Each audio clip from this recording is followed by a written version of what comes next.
Musicians as we came in today. Thanks, guys. Welcome to Writers Week Day 2. Let's give a round of applause for all of our performances yesterday. Just a reminder to turn your cell phones and iPads off for the duration of the period. We have a very short class period today, but some great material, starting with Max Johns.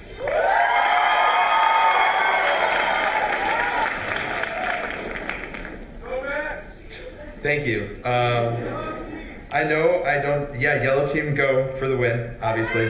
But I know I have a shortened period, but I do just want to say one quick thing. That's how grateful I am to be up here with a bunch of friends. They're all great. So thank you for that.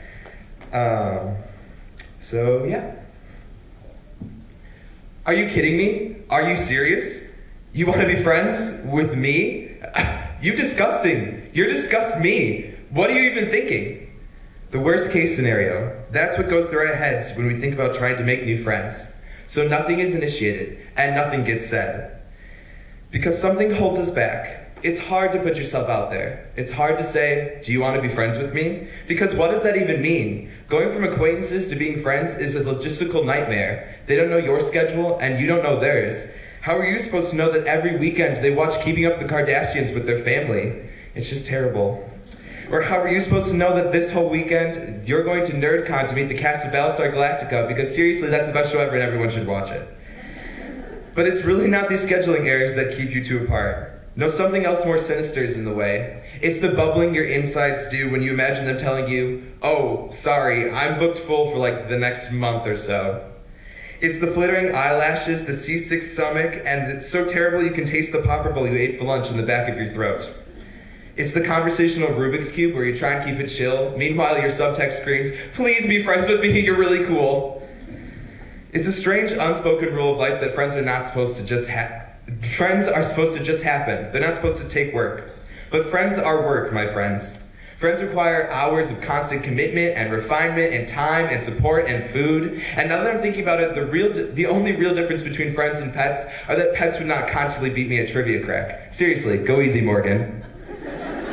So yes, friends do not just happen. So then why have we convinced ourselves that we can't work at becoming friends with the acquaintances that we like?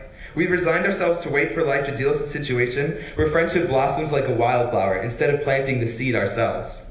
Uncomfortably chosen flower metaphor aside, today I've decided to do something a little bit special. Today I've chosen for myself to put myself out there. I do not care that I only have a single semester left here in Illinois. I do not care that my schedule looks more like a death sentence than a calendar. I will make time for you, my friends. And I invite everyone to go up to those acquaintances that they really have that friend crush on and tell them exactly how great you think they are. And you know, what kind of speaker would I be if I didn't show you how it was done first? So let's try this. I'm going to tell a few of my acquaintances exactly what I think of them.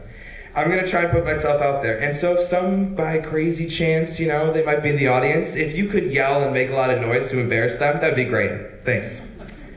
So let's start with this. This is Haley Dirksjacks.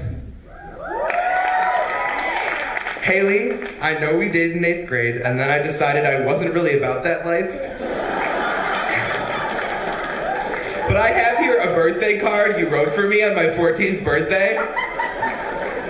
And I don't like to be a stickler for complicated contracts or anything, but here on the second to last page, you promised to be my staring contest buddy forever, and then you signed your name, making this legally binding. So I think you technically have to go out with me for some McDonald's because, I left this gift card here, and hopefully it hasn't expired, so I can treat you to a Big Mac.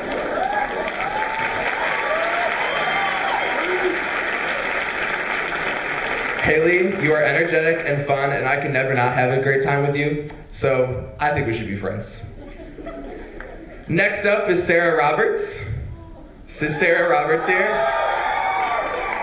Sarah, not to be creepy, but you sit 3 rows behind and 2 columns closer to the door than me in English.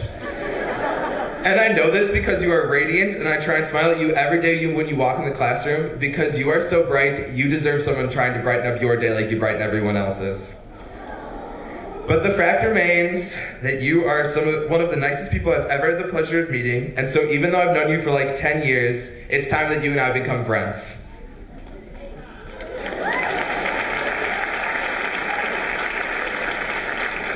Is Justin Klein here?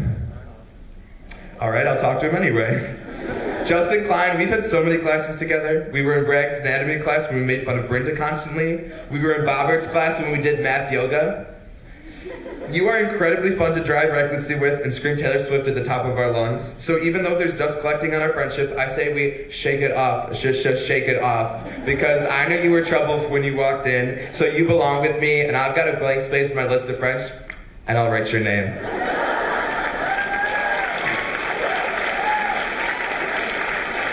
And finally, and this is incredibly weird to say, this is Sarah Braverman. Is she in the room? Hello there.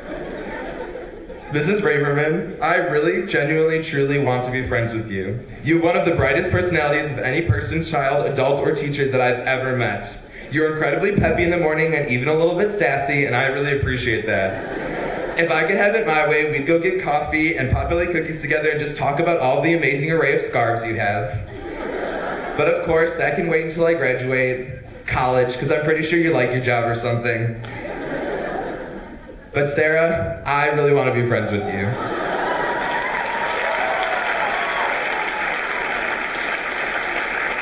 And there you have it. Hopefully I just made 4 new friends. And you know what? You can too. I'd like to challenge each and every one of you to go up to those acquaintances and turn them into a friend. It doesn't have to be dramatic or even incredibly heartfelt. It just has to be genuine. And I promise you will be pleasantly rewarded. And to those people who are fortunate enough to be approached by people who heed my advice and are asked to be a new friend, please hear the voice when I say, please be genuine. Because you never know, you might have a new person to lose to a trivia crack or to watch Keeping Up with the Kardashians with. And before I go, I'd like to give a big thank you to the 4 people I mentioned today: Alexander Bongart, Lauren Gregory, Connor and Kelsey Bradshaw, Jill Finnis, Jessica Peterson, Maggie Hanna, Will Halgren, and many other acquaintances I would like to be close friends with for inspiring me to write this. And please, if you want to be friends with me, I promise I want to hear what you have to say. Thank you. Next up is Kristen Cardoza.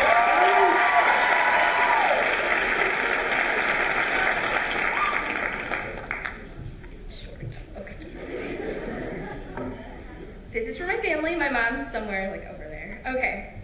When I was 5, I used to get off the bus and sprint toward my mom's open arms, you know, like with my purple flower lunchbox in my hand. I would just run down the sidewalk screaming, "Mom!" until I got into her arms. Just down the sidewalk. That's what I would do every day. And these are the types of things I remember most about my family, the small moments. I remember building bookshelves with my dad and playing board games with my sibling. And I know my family really cares about me, and I love them. But like most family members, they're a little crazy. People say that when they put 2 and 2 together, they really understand something. My dad says that when my mom puts 2 and 2 together, it never equals 4. My dad, or for example, my mom insists on making our lunches every morning, but she doesn't want to burden us with the task. Sandwich making should be simple, but I have had sandwiches where 1/2 is salami and cheese and the other half is turkey, and this is because my sister got that same sandwich and just all of the halves were mixed up. My mom has given me, I've also received a sandwich with nothing in between the 2 slices of bread, 2 days in a row. Thanks, Mom. My dad is also crazy. One day, he and my brother were talking, and then all of a sudden, my dad goes, "Dylan, we're gonna play kabaddi." And this is a game from India. It's like sumo wrestling. And they chant, "Kabaddi, kabaddi, kabaddi," and then my dad screams, just this battle cry. My brother's screaming, and everyone's house is all over the place, and then there's a crash. And they broke my mom's framed picture of the Virgin Mary. And my mom is very religious. And so she got angry, and my dad just immediately goes, "Dylan did it." And my mom knows better, so she goes, "Paul, seriously? Why did you do this? You need to calm down and go upstairs right now." My mom essentially grounded my dad. Then there was the bagel bite incident. My brother really loves bagel bites, and my mom was warming some for his dinner, but she put like the remaining tray on the counter and left the kitchen. My dad walks in, sees food out. He puts the frozen bagel bite into his mouth and just immediately starts screaming, "Michelle, why did you do this to me?" And my mom responds, "Who said you could eat those? Do they look like they're for you? Why do you need to eat everything stuck there?" She doesn't always yell at him though. My mom got her first phone for Christmas, and she sent her first text to my dad, reading, "Loving Paul, thank you so much for my new phone. I love it." And my dad responds, "Okay." She sent a follow-up message saying, "I love the phone, but not as much as I love you." Same response. Okay. As for my sister and my sister Lauren and my brother Dylan, they're just as funny as their parents. I love my siblings. We always have so much fun together. But when I was 4 and my sister was 2, her favorite movie was Cinderella. She'd watch it whenever she could, and it got to the point where she would only eat food if she would watch Cinderella. And it got to the point where we would watch the movie 3 to 5 times a day. And I had to sit there from beginning to end. And then one day I decided I want to watch my movie, but my sister wouldn't allow this to happen. And instead of letting me play Sword in the Stone for once, we had to make the decision fair. So my dad put a slip of paper with a K for Kristen and another one with an L for Lauren and a hat. And given my luck, the slip of the L was pulled. So we watched Cinderella for the 5th time that day. On the bright side, I have the useful skill of rewinding VCR tapes. When I was 5, my sister and I would pray for my brother every day until Dylan was born, because we really wanted a boy. But sometimes I regret having a silly brother who gives himself a haircut with funky scissors, so there are zigzags in his hair. But then I realized he's done some other entertaining things. I came home from 3rd grade one day, and usually my brother is there to greet me at the door. But the house was silent, and my mom says, "Shh, Dylan's really tired out from his long day." And she gestures to the chili plant sitting in the sun. And the chili pepper from the plant had been picked and thrown into the dirt. I'm like, "Oh no, okay, Dylan." My mom tells me that after I left for school, the second my brother was unsupervised, he bit into this chili pepper. And as the juice burned his tongue and dripped down his fingers, his eyes started to water. He then rubbed his watering eyes with his hands covered in chili juice. His whole face was burning by the time my mom found him, and he was spitting like little pepper bits out, yet he tried to act as he did nothing wrong by hiding the rest of the pepper in the dirt of the plant. He was so tired out from this ordeal that he fell asleep to relieve his burning eyes and tongue for the rest of the day. I love my family more than anything. My mom was made to be a mom and the most qualified for the job, and my dad is my superhero. My brother and my sister are my best friends. Being with my family is important to me, and every day is moments full of love and laughter. I cannot believe how unexaggerated these stories are. I have more, too. And this makes me proud to call these people my family. Don't worry, though. I'm just as crazy as they are.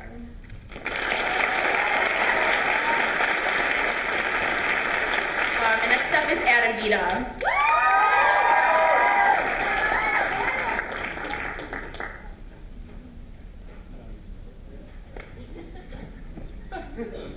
He's videotaping it for me. All right. So this is a fiction piece, so before I start, I want you guys to listen to my voice for the changes and open your mind to the ideas that I read. Another year meant new gears but old wires. Everyone around me had learned to stop feeling the screws years ago.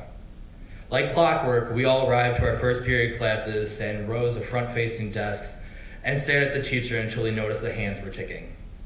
Day 2 was the same as day 1, and day 37 was the same as day 2. Bow, sit, stare. Bow, sit, stare. Bow, sit. Day 54. A robot girl was walking through the hallway. From inside my class, I heard her making sounds, long syllables raising in pitch. She was singing. Staring from my seat, it seemed like her voice was going haywire, a natural haywire, smooth and hanging on the air. Adults appeared from the end of the hallway, intent on getting rid of the sounds. They grabbed for her wrists. Her arms jerked and malfunctioned. Her eyes were crazed like the wild eyes of a human forced to death by her only predator. Short-circuited wires sparked with each scream, an expression of an emotion called fear. She bared her teeth and pawed whatever cold flesh presented itself. Her tin armor appeared dented under their fingers. The textbook pages were slatted against the lockers. The girls' notebooks were torn apart at her side. But I was the only one looking. The others remained in their seats, staring towards the front. When I looked back into the hall, nothing was left except a janitor placing the last few remnants of destruction into a trash bin. Bow. Sit. Stare. The robot girl lay crippled in my memory. Why did they hold her down? Could they not find her off switch? I touched the back of my neck where I would expect my own switch, but realized that I didn't have one. I could feel my old programming eroding, melting into something new. Bow. Sit. I stood back up, pulled the straps of my backpack over my shoulders, and walked out the door. I'm not feeling well, I told my teacher as he furrowed his eyebrows at my exit. I held my stomach to feign upcoming sickness. When I made it to the control center, I saw the girl sitting in one of the 3 chairs in front of the principal's office. Pacing in front of her was a disheveled woman, eyes bouncing off the robot girl with reminded disappointment. The robot girl looked up from her hands as I approached, sensing both my wonder and confusion. Her gaze shifted rapidly between her mother and me, as if gears had gotten stuck on one another. Flustered, her mother was called into the office. When she was behind the door, the robot girl stood up, her eyes still shifting, a glitch in the system. She stepped towards me and leaned in as if to tell a secret across the empty space between us. She sighed. She opened her mouth to speak. Her lips formed organic words, molded from the earth, in the hands of every new decision made, every strange idea produced, every emotion felt. Then she turned towards the door and laughed. Bow, sit, stare. Bow, bow, bow, sit, stare. When I got home, I went to my room and pulled folders from my backpack. I opened a folder, took out a sheet of homework, and wrote my name in the top right corner. I began to mark down various answers to questions deep-rooted in memory that I don't remember experiencing. After finishing the assignment, I opened another folder, took out another sheet, and wrote my name again. Folder, sheet, name. Folder, sheet, name. The garage roared and rolled up as my mother signaled her arrival. She punched in the numbers of the oven's timer as she had for the other 54 days of the school year, a conversation machine to machine, a conversation machine to machine. 30 minutes later, she called from the kitchen, "Dinner's ready!" The sound of my mother's fork scraping against her plate reminded me of the robot girl's body crumpled under the adult's grip. When she finished, I moved to the sink to begin rinsing our dishes. I heard a tap at the window over the sink. Plate, rinse, tap. Plate, rinse, tap. I peered out the window to see where the tapping was coming from. The robot girl stood in the yellow streetlight, hand pulled back to throw another rock. Her eyes smiled under the light. She beckoned for me to come down to her. Pulling the conveyor belt off its track with another wave, she called out in the silence of the street. My mom flipped through a magazine at the kitchen table as I walked to the front door. As I neared the door, I looked at my mom. She felt my gaze and turned to look at me, tilting her head in uncertainty as I broke from the program. I could hear the robot girl over the electric hum my mom created. She hadn't noticed the yelling. In this moment, I understood that I heard what I wanted to hear from the robot girl with the human eyes earlier that day. "Mom, I have to go," I said over my shoulder as I opened the front door and walked away, realizing that a life spent doing the same thing every day is not much my own life at all. Thank you. Next up is Jess Peterson.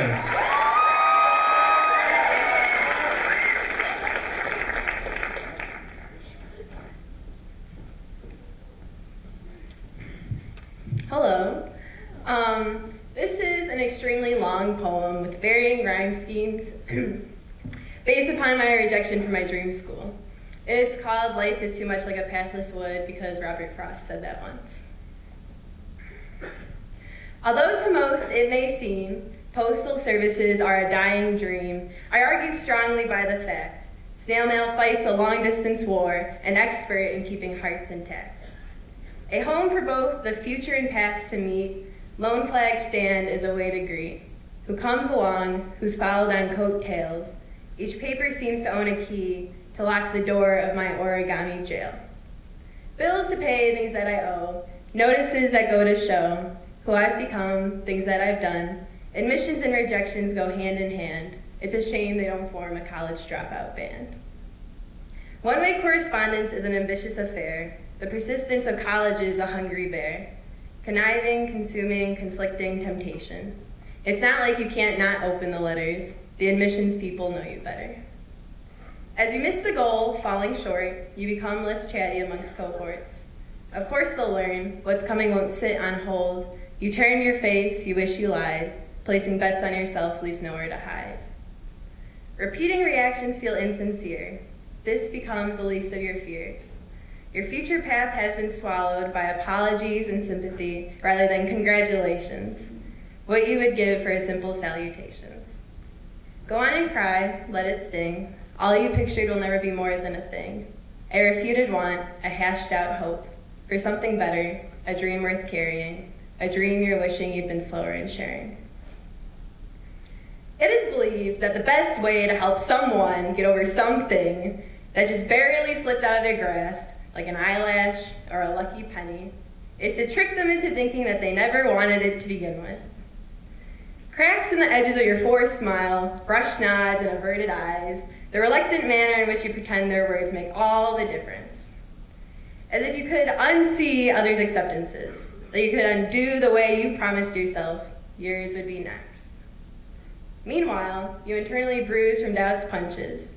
The voice who shouted you never could, you never would, remained true to her words.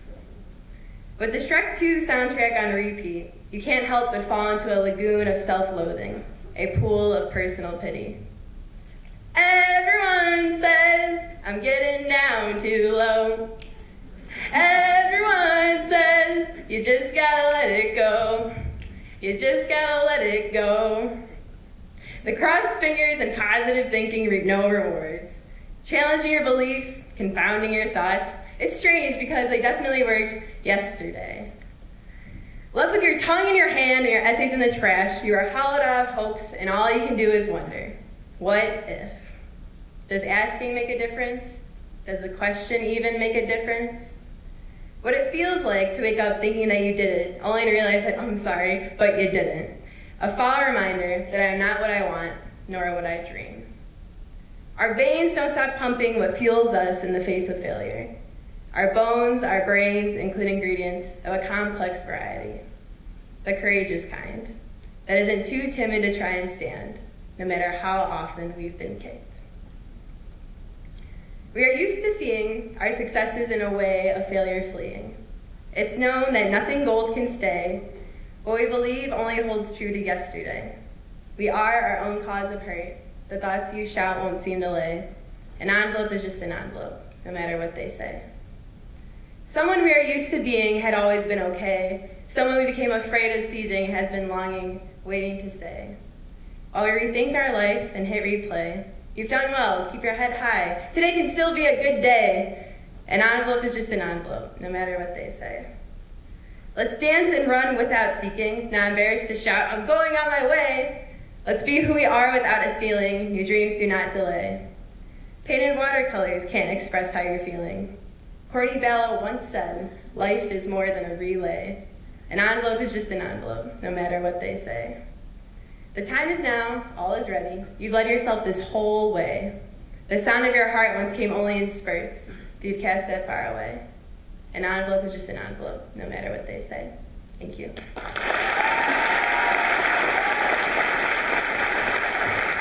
Last but not least, Johnny Whitfield.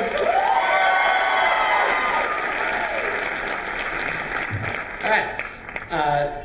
Real quick, shout out to my American Studies class who's currently like everywhere right now. Shout out to my mother who is here. Love you, Mom. And shout out to Downing, who, if he isn't recording this, is going to be murdered by said mother. My father is known throughout the land as a man of several interesting phrases, most of which I've never heard from anywhere else but from him. Because of this, I've dubbed these daddy-ums, idioms from my father. So I'm going to take a few minutes to give you a little insight into the nonsensical things that my family and I say to each other because of him. Let's start with a very specific category of daddy-ums, things that he says to the bears. Note that these are not things he says at or about the bears, but directly to the bears. One of these phrases of encouragement is, "Oh, gag me with a frozen Barbie doll, Jay! Throw the damn ball!" This glorious phrase occurs when he ends up so frustrated with Mr. Jay Cutler that he just can no longer contain his emotions. But on top of that, if Jay finally did throw the damn ball, the follow-up would likely be, "God, Jay, that ball flew like a ruptured duck." This is my mom's favorite daddy-um just because of how completely nonsensical it is. But this is all when we're having a pretty bad game. Enough of the bad, though. What about when we're doing well? One of these positive sayings occurs when we get an especially good tackle in, and he yells at the screen, "Yeah, rub off their leg and beat them with it!"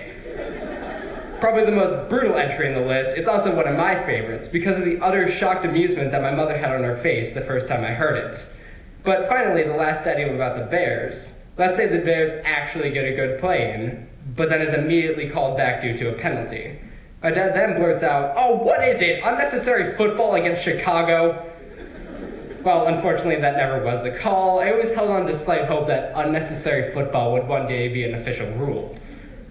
However, with football daddiums out of the way, let's talk in a more general sense. One incident that now lives in infamy: my older siblings were playing with the cords hanging down from the family room windows, and ultimately, they got tangled. My father angrily stormed over and said, "Oh, come on, kids, now they're all cattywampus." Now, I only recently looked up the word cattywampus to check if that was really a word, and it turns out it is very obscure, but very, very real. Spelled CATTYWAMPUS, it means to be in disarray or disorder.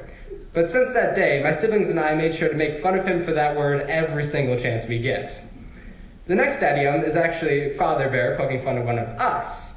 Cut to early 2000s, a beach house in New Jersey early in the evening. My sister, Jeannie, and my father playing Go Fish together in a very intense game. Realizing that she's on the cusp of a terrible loss, Jeannie finds her way out. Discovering that they're playing with a Christmas-themed deck, and all the cards have a picture of St. Nick on the back, she looks up, smirks, and says, "Hey, Dad, you got any Santas?" He was forced to forfeit all of his cards with copious laughter due to this amazing play.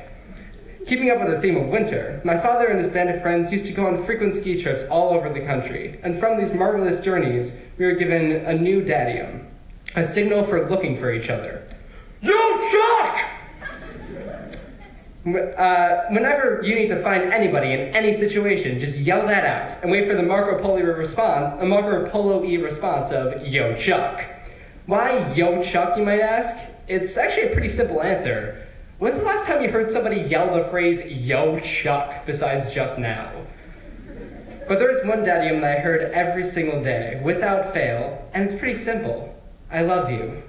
This is such a simple little collection of words that I hope everybody has heard from their parents on a pretty consistent basis. But it's different with my dad. He makes it his sole mission to let us know how much he cares about us. From the simple combinations of words, I hear how he's proud of me. I hear about how everything he's done, with the ridiculous late nights at work, the business trips, the crazy stressful dramas he puts up with in his life and ours. It's all for me and my siblings. Everything he has done in the past 30 years was all for the family that he loves so much. Now, I consider myself unbelievably lucky, as this phrase, the most important and memorable words my father ever said, were the last words my father said to me, and as far as I know, the last words he said to anybody. On my way up to bed on late Wednesday, November 19th, 2014, my father stopped me, gave me the usual small talk, and said, "All right, good night, John boy. I love you." A reference to The Waltons, a show he used to watch as a kid, plus these 3 key words. Pretty standard as a goodnight message goes. I thought nothing of it, said goodnight back in a similar fashion, and went to bed. I woke up the next morning to my mother in a huge panic, an armada of emergency vehicles in front of my house, and paramedics and cops everywhere.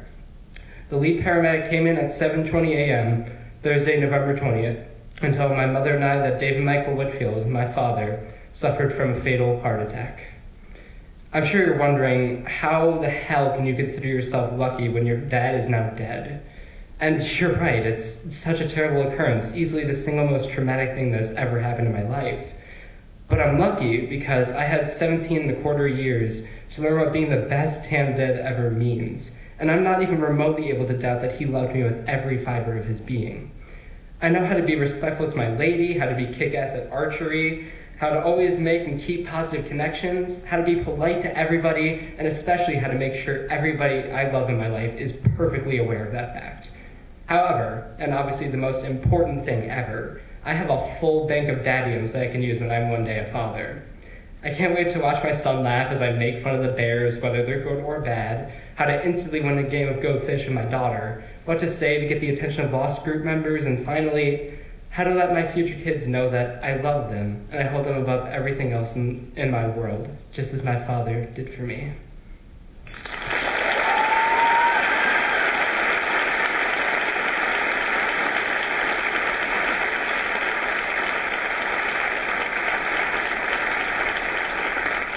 Another quick round of applause for all of our presenters today. They did amazing. Thanks for being a great audience, guys. Head on out.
2.